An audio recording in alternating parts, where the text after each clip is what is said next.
What's up, y'all? Welcome to Political Fight Club. I'm Robert Durden, and today we're going to be talking about how the United States government, in particular the Democrats and the Squad, have all just basically spent a whole bunch of our tax dollars for bombs that are going to be dropped on little Palestinian kids, and how the military budget was actually voted by the Senate Armed Services Committee almost unanimously to give $25 billion extra dollars to the military budget. And now the military budget is almost $40 billion higher than it was under the last year of Trump. So build back better, my ballsack. So I'm going to go after the Democrats and Biden, but I'm also going to go after the Squad. Now, let me start off by saying, guys, the amount of money that they just voted extra for the Pentagon and the defense budget, it was $25 billion. We could end homelessness permanently in the United States and have $5 billion left over with that amount of money. Another thing we could have, it costs $25 billion to get the entire world vaccinated if just the United States made that investment in the vaccine distribution. We could get ahead of Delta. We could get ahead of Delta Plus, which is showing up in South Korea now, which is, that's another episode for later today or tomorrow.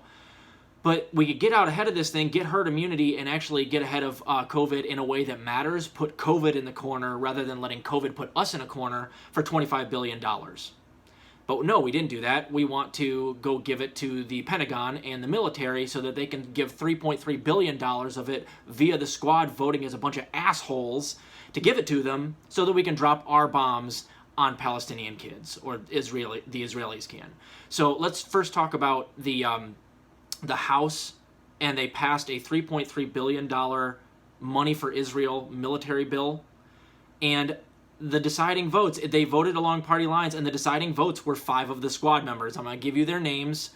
They could have blocked it. All they'd have to do is just even abstain. They should have voted against it. Ilhan Omar said when Israel was going on that bombing run back in May that this was absolutely unacceptable. And then she votes for it. She's one of those 5. So let me show you, let me read to you here. House narrowly passes $3.3 billion in military aid to Israel. AIPAC celebrated the bill's passage, pointing out that the Israel aid was passed without conditions, which have in recent months been called for by progressive Democrats. This is on July 30th. They narrowly passed its fiscal year 2022 State Foreign Operations and Related Programs Appropriations Act, providing funding for America's overseas interests for the upcoming year. The bill, which was advised by numerous pro-Israel organizations, includes $3.3 billion in security assistance to Israel as one of its key provisions, as outlined in 2016 Memorandum of Understanding between the two countries. It passed by a vote of 217 to 212 on partisan lines, unanimously opposed by the Republicans for different reasons, but the Squad had the numbers. They have way more than 5, and the 5 that voted at the end, I'm going to give you their names. It was Ilhan Omar, Ayanna Pressley, Ro Khanna, Pramila Jayapal, and Jamal Bowman. They always do this shit. They never vote as a block.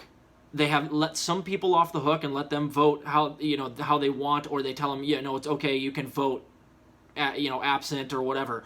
But they always have the numbers in the right direction for what the Democratic Party wants, which is tons of our tax dollars going to Israel so that they can bomb the Palestinians and continue the ethnic cleansing that they're doing there. So this is bullshit. This is exactly what I'm talking about, man. Meanwhile, we got Cori Bush out on the Congress steps sleeping out there virtue signaling so that she can claim that she moved mountains when all she got was a means-tested, supremely targeted eviction moratorium extension. And she got played by the Democratic Party. They got to do what they wanted anyway, and then Cori Bush went out there, manufactured consent for a shitty-ass moratorium extension that is 2 months, and it's super targeted, and then because she's not smart enough to know she's a pawn in this game, she manufactures consent for it and then acts like she got a huge victory. And then, of course, the shitlibs in the left media space go out and act like she's done something great. No, if she wanted to get something done that was great, she would have been out there weeks ago. The timing of this makes no sense, and you guys know it. So while Cori Bush is out there virtue signaling and getting a tiny little extension of the eviction moratorium, and a whole left media sphere and the MSNBCs of the world are going, well, look, she actually did something by protest. Meanwhile, the squad behind, or is actually voting to give way more money to Israel to drop on Palestine, and no media attention is getting to it. So this is how it goes, guys. This is how the squad fights for you. They don't. And they don't vote down anything that the left really wants them to vote down. It's all performative theatrics, manufacturing consent for crumbs. That's what's going on with the squad right now. All right, let's move on to the Pentagon getting a whole bunch more money. This is from Common Dreams. The Senate Armed Services Committee agreed Thursday to add $25 billion to President Joe Biden's already massive $715 billion Pentagon spending request, a move that prompted immediate outrage from the progressive activists who have been demanding cuts to the bloated U.S. military budget. And of course, rhetorically, they're like, let's cut it, let's cut it. And then, of course, when the squad actually has a chance to vote on it, they just pass it.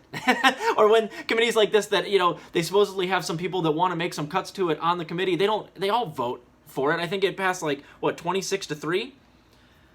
Quote, just the proposed $25 billion increase to the Pentagon budget alone could end homelessness in the United States, like I said, making clear that senators are more interested in increasing the profits of military contractors than meeting the needs of everyday working people, said Carly Town, co-director of the anti-war group Code Pink.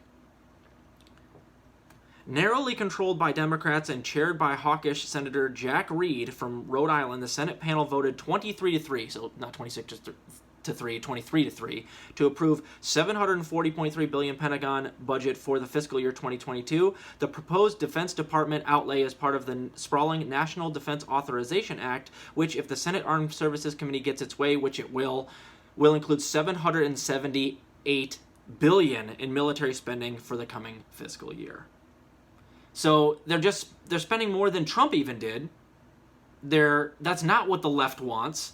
And of course, if it comes down to any of the so-called squad or the progressives in Congress, they're never going to vote in a way that's meaningful to shoot this stuff down. Remember, Bernie Sanders said when he was standing for Joe Biden out on the campaign trail that if you guys get Joe Biden elected, let's remember, I'm going to be the chairman of the Budget Committee in the Senate, and I have no problem holding a military budget hostage for a little bit. And he didn't say it that way, but that's what he was insinuating, that he could hold bills up or he would hold the military spending hostage unless he got certain concessions. Do you see that happening? Do you see that fucking happening? It's not going down. It's not even staying the same as it was under Trump. It's not even coming out delayed because Bernie's not coming out publicly and saying that he's going to hold it hostage as the head of the Senate Budget Committee. No, it's passing with flying colors through everything. The military contractors going to get paid, son. And all the stuff that the squad is doing and Bernie Sanders is doing, 100% performative. So it's really, really frustrating to see this. Like I said, guys, I repeat, the takeaway from this is that the squad is doing absolutely nothing in terms of actually voting correct and fighting for things behind closed doors. But they will go out there and virtue signal and stage fake protests in the middle of the night at the last second that have 100 people show up, even though the person who's staging it has millions of Twitter followers, and in one tweet could have 10,000 people out there easily. If they all tweeted as one, they could have 100,000 people out there. But no, they had a picture where it's like they're taking a picture, a selfie, and there's 12 people in the fucking background. If there's 12 people in the background of a picture you took at a rally or a protest that you held, and you have hundreds of thousands, if not millions, or tens of millions of Twitter followers, then the problem is your effort. You didn't want that protest. You want the illusion that you threw a protest. You want to trick people into thinking that you're actually fighting. And you got hook, line, and sinker, the Kalinskis and the Doles and the Figueiredos and the Crystal Balls to all fall for that shit. And I don't know if they're too dumb to see through it, but methinks they are just kind of chained to the Cori Bushes and the Nina Turners of the world, making excuses for them across the board, the same way TYT and the kind of older ones like Sam Cedar are chained to the squad. And they're going down the same road. So you guys are fucking chumps. If you're not chumps, you're absolutely corrupt. Standing for Cori Bush and standing for Nina Turner when she ran her campaign terribly and standing for the squad when behind closed doors they're not doing shit, and their voting record is giving Israel $3.3 billion for the upcoming year, even though Ilhan Omar herself was outraged, because I covered it, when Palestine was getting bombed in May. And the cycle of shitlibbery on the left that has infected the left continues. The AOCs of the world don't hold the neolibs to account. The AOCs don't get held to account by the TYTs of the world and the Sam Cedars of the world. The TYTs and the Sam Cedars of the world don't get held to account by the Kyle Kalinskis and the Crystal Balls and the Mike Figueredos and the David Doles of the world. And Nina Turner doesn't get held to account by any of those people either. So therefore, there's zero accountability on the left. Everybody's playing nice with the people that they are riding the coattails of, and we just are caught in this vicious fucking cycle. And the only people that seem to give a shit are the people I put in my power rankings that are screaming to high heaven that these people all suck and are enabling each other, like Jimmy Dore and Jackson Hinkle and, you know, myself, and to some extent some of the other people I've put on here, like Fred Hampton Leftists do a great job as well. To some extent the Vanguard, although they've been shit lately. So I wish I had some good news for you guys. But I'm pulling out all the stops I can, and everything seems to just be tumbling towards neoliberal shit zipper land. So anyway, I wish I had better news for you. I do have some decent news coming up in a future episode, either today or tomorrow. I also did finish chapter 6 of Matt Taibbi's book, The Divide. It was 65 pages long. I will do that for you either later today or tomorrow.